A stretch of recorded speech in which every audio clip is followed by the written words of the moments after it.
Hello friends, welcome back to my channel. আশা করি সবাই ভালো আছো, আমিও ভালো আছি। তো এটা একটা ইম্পর্টেন্ট ভিডিও টিনার জন্য। কারণ যে প্রবলেমটায় ও পড়েছে, ফেস করছে, সেটা কিন্তু খুবই সিরিয়াস প্রবলেম, হ্যাঁ? দেখো যে আ সমস্যাটায় ও পড়েছে, ঠিক আছে? একটা ফ্রড কেস। অবভিয়াসলি এটা ফ্রড কেস। এটা একটা সিরিয়াস প্রবলেম, যেটার মধ্যে থেকে ও জিনিসটা খানিকটা হয়রানির পর্যায়ে চলে যাচ্ছে বলা যেতে পারে। কারণ এখনই যদি জিনিসটা ও ঠিকমতোভাবে ট্যাকল করতে না পারে, তো নেক্সট দিনে একটা বড় সমস্যায় ও পড়তেই পারে। ঠিক আছে? তো এই ব্যাংকের সমস্যাটা, এটা কিন্তু খুব সিরিয়াস ম্যাটার। আর এইগুলো নিয়ে যদি তুমি ব্যাংকে গিয়ে ঠিকমতোভাবে খোঁজখবর না নাও, তো এই জিনিসগুলো উত্তরোত্তর বাড়তেই থাকে। তো ওর ভিডিওতেও কি বলল? না, ও দেখেছে যে ২ টো ট্রান্সেকশন হয়েছে ওর অ্যাকাউন্ট থেকে। ঠিক আছে? একটা ৫,০০০, যেটায় কিনা ও অতটা গুরুত্ব দেয়নি। অর্থাৎ ৳৫,০০০ ও মনে করেছে ও নিজেই তুলেছে। কিন্তু যখন নেক্সট আবার ১০,০০০ এর গল্প হয়েছে, তখন ওর মনে স্ট্রাইক করেছে। এটা তো আমি তুলিনি। এটা ওর আরকি পরিষ্কারভাবে মনে ছিল। তো তখন গিয়ে ব্যাংকে যোগাযোগ করছে। ঠিক আছে? তো এটাই হলো প্রবলেম। শুরুতে ফার্স্টেই তোমার যদি তুমি দেখো যে এই টাকাটা আমার কাটা হচ্ছে, তো মানে আমার অ্যাকাউন্টে কম আছে, তো সেই মুহূর্তে গিয়ে ব্যাংকে ডাইরেক্ট জিজ্ঞাসা করতে হয় যে এই টাকাটা কেন কাটা হলো? ঠিক আছে? তো যেটা বলল, ইন্টারন্যাশনাল ট্রান্সেকশন বুঝলাম না। ইন্টারন্যাশনাল ট্রান্সেকশন কেন হবে? মানে ইন্টারন্যাশনাল ব্যাংক থেকে কাটা হয়েছে বলতে চাইছে। তা ও তো দেখালো স্টেট ব্যাংক। তো স্টেট ব্যাংক তো আমাদের ইন্ডিয়ান ব্যাংক। তো সেই অ্যাকাউন্ট থেকে কাটা হয়েছে, স্টেট ব্যাংকের অ্যাকাউন্ট থেকে। এবং পরবর্তীকালে শুনলাম যে ওই তুলেছে টাকা। মানে ব্যাংক বলতে চাইছে যে ওর নামেই টাকা দুটো তোলা হয়েছে দুবার। তাহলে এটা কি করে সম্ভব? তাই না? কারণ আমি যদি টাকা তুলি মানে এটিএম কার্ড দিয়ে, তো আমি নিজেই যাব। হয় কাউকে যেতে বলব। এই তো। আমি যদি না যাই, আমার বিশ্বস্ত কেউ গিয়ে টাকাটা তুলছে। এই দুটো ম্যাটার। এবার আমিও গেলাম না, আমার কেউ বিশ্বস্ত বা যাকে বলেছি এরকম কেউ গেল না, তো টাকাটা কি করে উঠল? এটা তো ওঠা সম্ভবই না। ঠিক আছে? ১ নম্বর ওঠা সম্ভব না। হ্যাঁ, যদি কেউ ব্যাংক অ্যাকাউন্ট থেকে অনেক সময় এটিএম কার্ড ছাড়াও তোমার স্লিপেও তোলা যায়। সেই ক্ষেত্রে দেখতে হবে যে কোন ডেটে এই টাকাগুলো তোলা হয়েছে। এবার সেই ডেটে দেখতে হবে, অন্তত ব্যাংকে এগুলো তোমার স্টেপ নিলে দেখা যেতে পারে যে কেউ এইভাবে টাকা তুলেছে কিনা। কারণ উইথআউট কার্ড, উইথআউট স্লিপ কিন্তু টাকা তোলা যাবে না ম্যানুয়ালি। আমি ম্যানুয়ালির কথা বলছি। ঠিক আছে? তোলা কিন্তু যাবে না। ঠিক আছে? তাহলে এটিএম যদি ওর ইউজ না হয়, তাহলে ম্যানুয়ালি হয়েছে। আর এটিএম ইউজ হলে ট্রান্সেকশন মানে ব্যাংকে যে তোমার হিস্ট্রিটা থাকবে, ট্রান্সেকশন হিস্ট্রিটা, সেখানে তোমার মেনশন করা থাকবে যে ওটা কোনো এটিএম মানে সেন্টার থেকে তোলা হয়েছে, না ব্যাংক থেকে ডাইরেক্ট তোলা হয়েছে। এরকম তোমার মেনশন করা থাকে। এবং কোন এটিএম, কোন জায়গার এটিএম, সেটাও মেনশন করা থাকে। তাহলে এই ট্রান্সেকশন গুলো ভালো করে দেখতে হবে যে কোন ডেটে এটা হয়েছে এবং এক্সাক্টলি ওই ডেটগুলোতে কি হয়েছে। ঠিক আছে? এইবার এটিএম কার্ডের যদি তোলা হয়, তাহলে সেই ক্ষেত্রে আ জিনিসটা কিন্তু সিরিয়াস। মানে এটিএম কার্ড যদি নিজে না তুলি বা আমার বাড়ির লোক না তোলে, তাহলে কে তুললো? এটা একটা সন্দেহজনক ব্যাপার। আর যদি ব্যাংক থেকে কেউ তোলে, সেক্ষেত্রে ব্যাংক তার সিসিটিভি ক্যামেরার মাধ্যমে জিনিসটা হয়তোবা আইডেন্টিফাই করলেও করতে পারে। ঠিক আছে? সেক্ষেত্রে ব্যাংকের অ্যাকাউন্টটা লাগে, পাসবই লাগে। দেখো, সবটাই কিন্তু তোমার একটা ভিতরের ব্যাপার।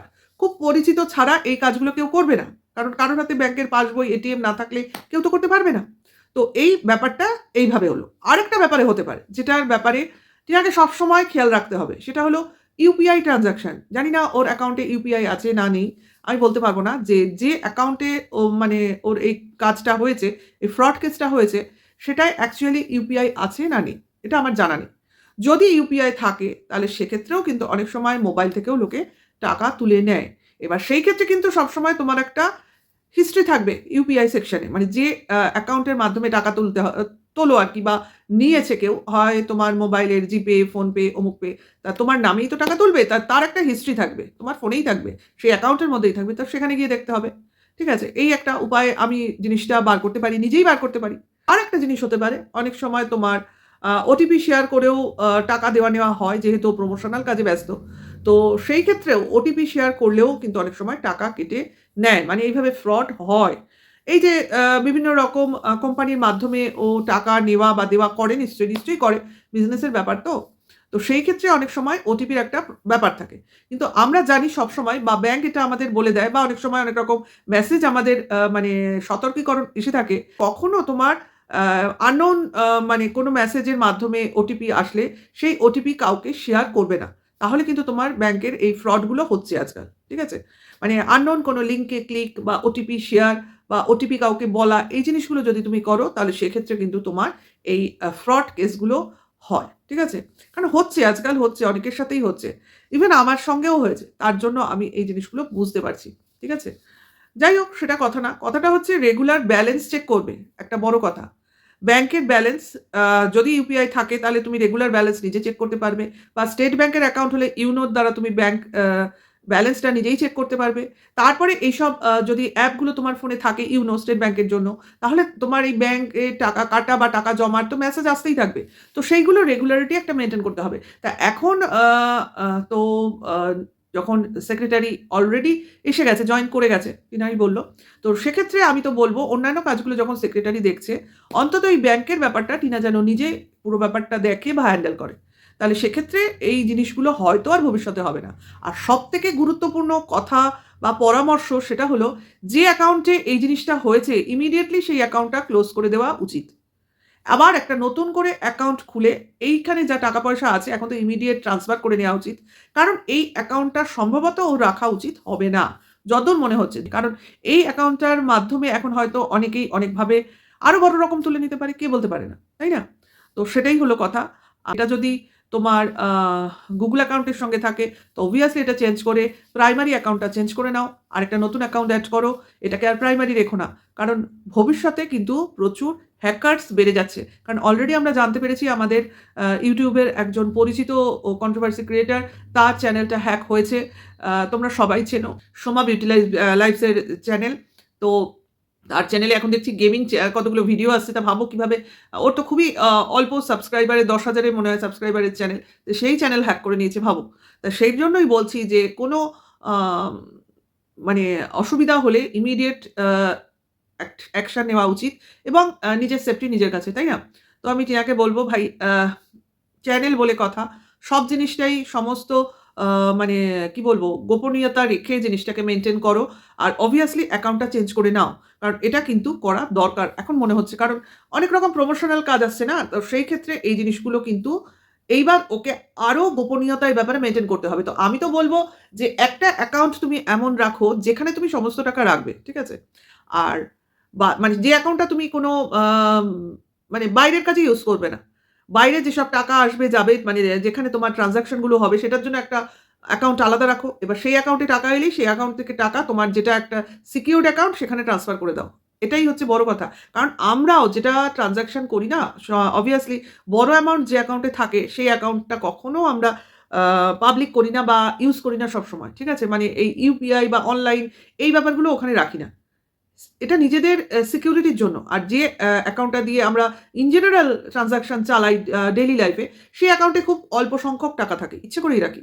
কারণ এই বড়সড় অ্যামাউন্ট হ্যাক হয় কিন্তু এই ডেইলি যে অ্যাকাউন্টগুলো আমরা ইউজ করি না, অনলাইন পারপাস, অনলাইন শপিং, সব পারপাস যে অ্যাকাউন্টটা থাকে সেখানে খুব অল্প সংখ্যক টাকা রাখি। মানে যতটুক দরকার ঠিক ততটুক টাকাই রাখি। বাদবাকি আমাদের অন্য অ্যাকাউন্টে এমনি তোমার টাকা থাকে যেখানে আমরা ইউপিআই বা অনলাইন কিচ্ছু করি না। জাস্ট ওখান থেকে চেক নিই আর এই অ্যাকাউন্টে ফেলি। এগুলো নিজেদের সিকিউরিটি করতে হয় রে ভাই। কারণ হ্যাকার্সরা বসে আছে। ট্রান্সেকশন অনলাইনে এখন উঠছে। তারা ধরতে পারে যে কোন অ্যাকাউন্ট খুব বেশি চলছে বা কোন অ্যাকাউন্টে অহরহ টাকা পড়ছে, টাকা তুলছে, টাকা আসছে, বাইরের টাকা ঢুকছে। বিশেষ করে এটা তো ফরেন মানি এসে ঢুকছে না? যাদের এদের তো বিশেষ করে ডলার বা আমাদের যে আমাদের তো বেশি টাকা ঢোকে না। যাদের অনেক বেশি ঢোকে, তাদের একটু মেইনটেইন করতেই হয়। এগুলো তো ভিতরের ব্যাপার। আমরা কেন এই নিয়ে আলোচনা করব? তবু যেহেতু টিনা নিজের প্রবলেমটা এইভাবে আমাদের সঙ্গে শেয়ার করল, তো সেইজন্য আমার মনে হলো আমাদের মতো করে একটু বলতেই পারি। দেখো, আমাদের এখনো অত টাকা আম এইভাবে আমরা ডিল করি না।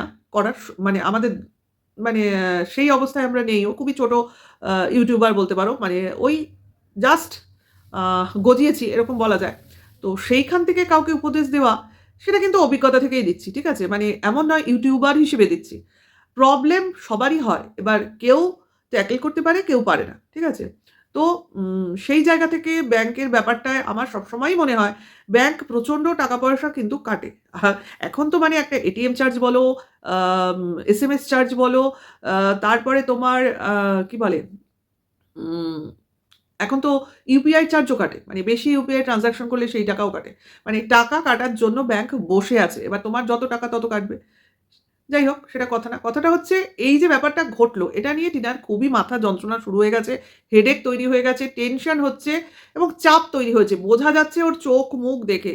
হ্যাঁ? ওর চোখে যেন চোখ বসে গেছে। দুদিনে চোখ বসে গেছে। মানে এই প্রবলেমটায় পড়েছে দেখে ওর একটা সমস্যা মনের মধ্যে একটা মানে আশঙ্কা তৈরি হয়েছে যে আজকে ৳১৫,০০০ গেছে, কাল আবার না জানি কি হবে। একটা আতঙ্ক তৈরি হয়েছে।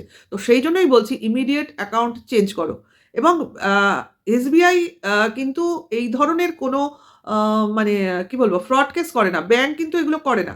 এগুলো বাইরের লোকজনই করছে বা পরিচিত লোকজন করছে। ঠিক আছে? হ্যাকার্সরা ব্যাংকে বসে থাকে না। তারা বাইরে থেকেই করে। তো এইজন্য এটিএম থেকে টাকা তোলার পরেও তোমাকে দেখতে হয় যে আমি সমস্ত জিনিস ক্লিয়ার করছি নাকি বা আমার পাসওয়ার্ডটা যেহেতু পুট করি সেইজন্য মেশিন থেকে পুরো জিনিসটা ক্লিয়ার অ্যান্ড ক্যানসেল হচ্ছে নাকি। এই জিনিসগুলো কিন্তু সবসময় মেইনটেইন করতে হয়। তারপরে পাসওয়ার্ড পুট করার সময় একটু ঢাকাঢুকি দিয়ে পাসওয়ার্ড দিতে হয়। তো এই জিনিসগুলো মেইনটেইন করতে হয় এটিএম কাউন্টারগুলোতে। ঠিক আছে? তো দেখা যাক কি হয়। ও তো একটা ডায়েরি করলো, ডায়েরি জমাও দিল ব্যাংকে। আদৌ ব্যাংক এটা নিয়ে কতটা আ মানে আ কাজ করবে সেটা ব্যাংকে ক্রমাগত গিয়ে আরকি জিনিসটার উপর পোক করতে হবে। আর সবথেকে বড় কথা ব্যাংক বলেছে ও টাকা তুলেছে। তাহলে তো বলতে হবে যে কবে তুলেছে, কিভাবে তুলেছে এবং অ্যাকাউন্টে নিশ্চয়ই একটা ট্রান্সেকশন ডিটেইলস আছে। তো সেটাকে ভালো করে দেখতে হবে। তো এইগুলো একটা বড় ব্যাপার। টিনাকে পাসবুক আপডেট করে সেটার মধ্য দিয়ে দেখতে হবে যে কবে কোন ডেটে ১০/৫ তোলা হয়েছে, কোন এটিএম থেকে বা কোন ব্যাংক থেকে এই জিনিসগুলো বা ওই দুটোকে কাউন্টার করে সেটাকে গিয়ে ব্যাংকে ভালো করে ব্যাংকের ম্যানেজারের সঙ্গে বসে কথা বলতে হবে অ্যাকচুয়ালি। যাই হোক নিশ্চয়ই করবে কারণ যেহেতু থানায় ব্যাংকে দৌড়াদৌড়ি করছে। তো দেখা যাক কি বলে ও নিশ্চয়ই এর একটা আপডেটও আমাদের দেবে। তো একটা ব্যাংক নিয়ে কত বড় একটা ভিডিওই হয়ে গেল। সেটা কথা নয়। কথাটা হচ্ছে যে কেউ প্রবলেমে পড়েছে ভাবলে নিজেদের প্রবলেমটাও মনে পড়ে যায়, তাই না? যে আজ ওর সাথে এটা হচ্ছে, কাল আমাদের সঙ্গে এটা হবে না কে বলতে পারে? তো একটাই সলিউশন জিনিসটা ভালো করে ইন্টারোগেট করা অ্যান্ড ইমিডিয়েট আ তোমার অ্যাকাউন্ট নতুন খুলে এই অ্যাকাউন্টটাকে ক্লোজ করা। এটা কিন্তু সবথেকে বড় একটা গুড ডিসিশন হবে। দেখা যাক টিনা কি করে এবং আমরা ওয়েট করব ও কি করছে জানার জন্য। তো ভিডিওটা এটুকুই ছিল। ভালো লাগলে লাইক, কমেন্ট, শেয়ার করবে। আর নেক্সট ভিডিওর ওয়েট করবে। নতুন সাবস্ক্রাইবার হলে চ্যানেলটা সাবস্ক্রাইব করে আমার সঙ্গে থাকবে। বেল আইকন টিপে অল নোটিফিকেশনটা অন করে দেবে। এখনকার জন্য এইটুকু। Tata, by.